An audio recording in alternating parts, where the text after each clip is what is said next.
আমরা সাহিত্য পাঠের আসর শুরু করছি। সভামুখ্য মহাশয়ের অনুমতি নিয়ে আমরা আজকে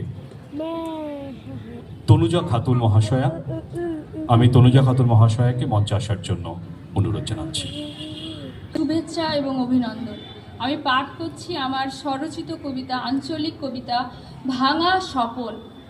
খোকন তরে লই স্বপনটা দেখেনছিলাম, তু মুদের একটা ছেলা বটে, মুরা ছোট জাত সাতাল বটে।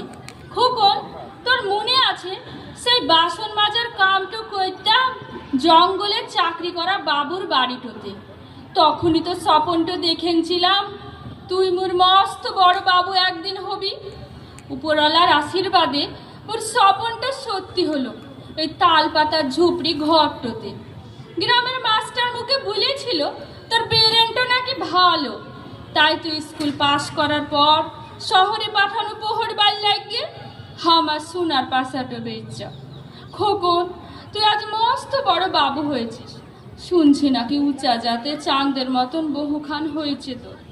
খোকন তোর মনে আছে সকালবেলাখানে বাসি ভাত খেতিস কত মজা কইরা? সেই সব এখন খাস না খোকন, বল? এখন তো মিহি চালের ভাত খাস।